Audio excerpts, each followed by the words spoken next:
Hello everyone, કેમ છો મારા વહાલા બબ્બર શેર અને બબ્બર શેરનીઓ? મજામાં ને? માય ડિયર સ્ટુડન્ટ્સ, 11 માર્ચે જે તમારું અંગ્રેજીનું પેપર છે એ અંગ્રેજીના પેપર માટે હું લઈને આવી છું મોસ્ટ આઈએમપી શોર્ટ નોટ. માત્ર ને માત્ર 2 આઈએમપી શોર્ટ નોટ હું અહીંયા તમને સજેસ્ટ કરું છું.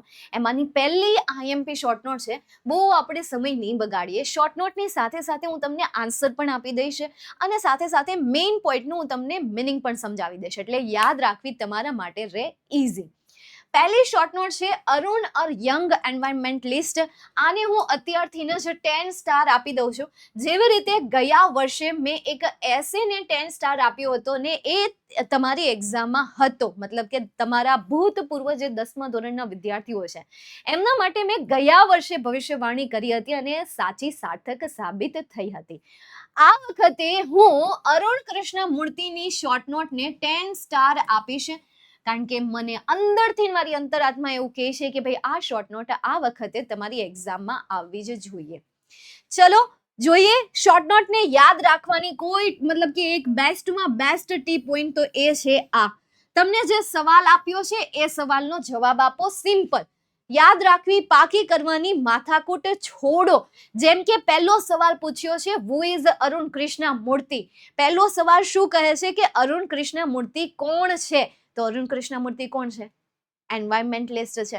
તો અરુણ કૃષ્ણ મૂર્તિ ઇઝ એન એન્વાયરમેન્ટલિસ્ટ. આ તમારા પહેલા સવાલનો જવાબ અને તમારું પહેલું સેન્ટેન્સ. બીજું, what is the name of his NGO? કે ભાઈ તેની એનજીઓ નું નામ શું છે? તો his NGO name is EFI dash કરીને લખો, environment foundation of India. He founded it when he was 17 years old. તેણે તેને શોધી જ્યારે તે 17 વર્ષના હતા.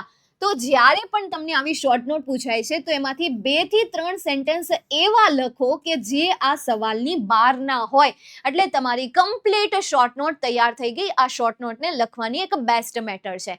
અગેન આઈ રિપીટ, જ્યારે તમને શોર્ટ નોટ પૂછાય છે અને એમાં તમને આવા 9 સવાલ અથવા તો 7 સવાલ અથવા તો 8 સવાલ આપેલા છે, તો માત્ર એ સવાલોના જવાબ આપો. વચ્ચે 2 થી 3 એવા સેન્ટેન્સ એડ કરો કે જે સવાલથી અલગ હોય પણ આ ક્વેશ્ચનને રિલેટેડ હોય. બરાબર, એટલે કે આ શોર્ટ નોટને રિલેટેડ હોય, મતલબ કે કોઈ એવા સેન્ટેન્સ કે જે તમે ભણી ચૂક્યા છો, જે તમે જોઈ ચૂક્યા છો, કારણ કે આના તમને માર્ક્સ મળે છે. એટલે 2 થી 3 સેન્ટેન્સ તમારે એવા લખવાના કે જે સવાલની બહારના છે. ઠીક છે? ખાલી સવાલના જવાબ લખશો તો તમારું બહુ ઓછી લાઈનમાં શોર્ટ નોટ ખતમ થઈ જશે અને એના લીધે તમારા માર્ક્સ ઉપર અસર પડશે. એટલે આનું ખાસ ધ્યાન રાખવું. ચલો આન્સર જોઈએ. કોઈ વધારાની રામાયણ નહીં, બસ લખો, શોર્ટમાં આન્સર લખો. યંગ એન્વાયરમેન્ટલિસ્ટ હતા, જ્યારે 17 વર્ષના હતા ત્યારે એનજીઓની શોધ કરી. એનજીઓનું નામ હતું EFI. તેની ટીમ શું કરતી? તો કે બીચ સાફ કરતી, બીજા પાણીના સ્ત્રોત સાફ કરતી, પ્લાન્ટ ટ્રીઝ વૃક્ષો ઉગાડતી, મેક એન્વાયરમેન્ટલી અથવા તો એન્વાયરમેન્ટ ફ્રેન્ડલી પેપર બેગ બનાવતા હતા. તેની ટીમ એ સિવાયનું બીજું શું કામ કરતી? તો કે same clean beaches, various water bodies and ઘણા બધા સિટીમાં, જેમ કે હૈદરાબાદ, ચેન્નઈ, દિલ્હી, કોઇમ્બતુર, પોડિચેરી, આ બધામાં એ મતલબ કે બીચ છે, ઝૂઝ છે, ત્યાં શું કરતા? સાફ સફાઈ કરતા. દેન આફ્ટર અરુણે તેમના ઘરની બાજુનું જે તળાવ છે એ તળાવ સાફ કર્યું તેમના મિત્રો સાથે મળીને. અરુણના જે પેરેન્ટ અને ટીચર હતા એ ખૂબ જ સપોર્ટિવ હતા. According to Arun, we have lot to learn from this animals. પ્રાણીઓ પાસેથી આપણે ઘણું બધું શીખવું જોઈએ, આવું અરુણ કૃષ્ણ મૂર્તિ માનતા હતા. અરુણ રિયલાઇઝડ, અરુણને ભાઈ ખાતરી થઈ ગઈ કે આ જે પ્રાણીઓ છે એ તેમની પોતાની રીતે પોતાનો ખોરાક શોધે છે અને હંમેશા કેવા હોય છે? તો કે ક્રિયાશીલ હોય છે. એક્ટિવ એટલે શું થાય? તો કે ક્રિયાશીલ હોય છે. અરુણને એવો અનુભવ થયો કે ભાઈ આપણે પક્ષીઓ અને પ્રાણીઓને શું કરવા જોઈએ? તો કે પ્રોટેક્ટ કરવા જોઈએ, એટલે કે તેનું રક્ષણ કરવું જોઈએ. તો જો આ સવાલની બહારનો સવાલ છે, મતલબ કે જે તમને આગળ સવાલ આપેલા છે એમની બહારના પોઈન્ટ્સ લખેલા છે અને એવા પોઈન્ટ્સ લખવા જરૂરી છે, લખજો. Next, he feels that water body should be kept clean so that bird and animals can live peacefully, એટલે કે શાંતિપૂર્વક રહી શકે. લેફ્ટ ગૂગલમાં જોબ એણે છોડી દીધી. શેના માટે? તો કે પૂરેપૂરું ધ્યાન આપવા માટે શેમાં, તો કે પર્યાવરણમાં. અને લાસ્ટમાં EFI ઓફર કરે છે ફેલોશિપ ટુ સ્ટુડન્ટ્સ કે જેને ઇન્ટરેસ્ટ એટલે કે રસ હોય આવા પર્યાવરણને બચાવવા બાબતની જે એક્ટિવિટી છે એ એક્ટિવિટીમાં જે વિદ્યાર્થીઓને રસ હોય એ આ ગ્રુપને જોઈન કરી શકે છે. એના માટે એ શું આપે છે, તો કે એક ફેલોશિપ આપે છે જેથી વિદ્યાર્થીઓ તેમાં જોઈન થઈ શકે. તો આ તમારી પહેલી શોર્ટ નોટ. નેક્સ્ટ તમારે કરવાની છે એને સુલેવાન a wonderful teacher. Helen Keller ગયા વર્ષે પૂછાઈ ગઈ હતી, તો આ વખતે તમને હેલન કેલર પૂછાય, એને સુલેવાન પૂછાવાના ચાન્સીસ છે. આમાંથી એસે તો નહીં પૂછાય, પણ એને સુલેવાન મને એવું લાગે છે કે પૂછાશે. નહીં તો આના ઓપ્શનમાં અત્યારે મને એવું લાગે છે, થોડોક ડાઉટ લાગે છે કે એને સુલેવાન આવે ન આવે, ખબર નહીં યાર.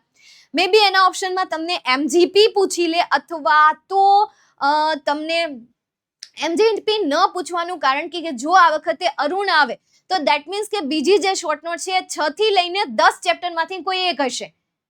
6 થી લઈને 10 ચેપ્ટરમાંથી કોઈ એક હશે, કાં તો એને હશે, કાં તો ડોક્ટર મેકીઝ રિવ્યુ હશે. આ બેમાંથી એક શોર્ટ નોટ તમે જોઈ લેજો. ચાલો જોઈએ હવે આપણે એને સુલેવાન. ફટાફટ આપણે આન્સર જોઈ લઈએ. અને જે રીતે મેં તમને કીધું, બીજી એક વસ્તુ કે ભાઈ ન કરે નારાયણ, કહેવાય કે ભાઈ મેં કીધી હોય એ શોર્ટ નોટ ન પણ આવે તો બિલકુલ પણ મૂંઝાતા નહીં. તમે મારા વિદ્યાર્થીઓ છો, કદાચ તમને સિલેબસ 12 નો પણ કોઈ સવાલ પૂછાઈ જાય ને તો એ પણ તમને સોલ્વ કરતા આવડવું જોઈએ. ક્વેશ્ચન વાંચો અને ક્વેશ્ચનના આન્સર આપી દો, બસ.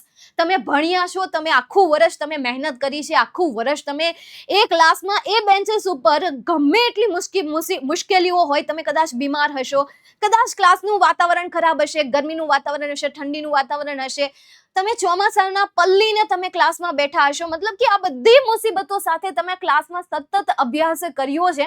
રવિવારની રજાઓ પણ તમે નથી મૂકી, રવિવારની રજાઓમાં પણ તમે શાળાએ ગયો છો, રવિવારની રજાઓમાં પણ તમે હોમવર્ક કર્યું છે, રવિવારની રજાઓમાં તમે પરીક્ષા આપી છે.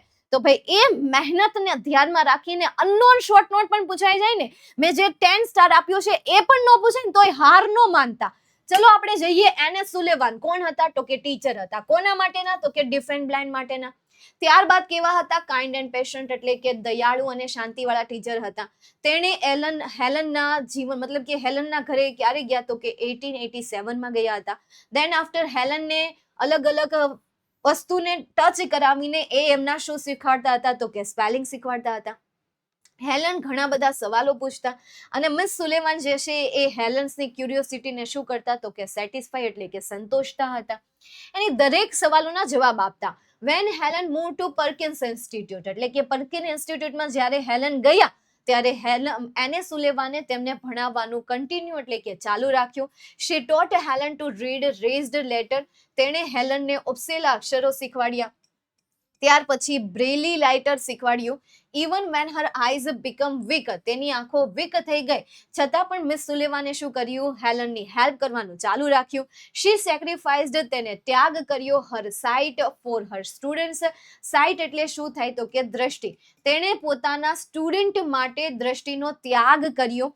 At last she became blind, અને અંતે એને સુલેવાન આંધળા બની ગયા. Really we can say that her contribution was unique. ખરેખર આપણે કહી શકીએ કે તેનું જે કોન્ટ્રીબ્યુશન એટલે શું થાય, તો કે ફાળો.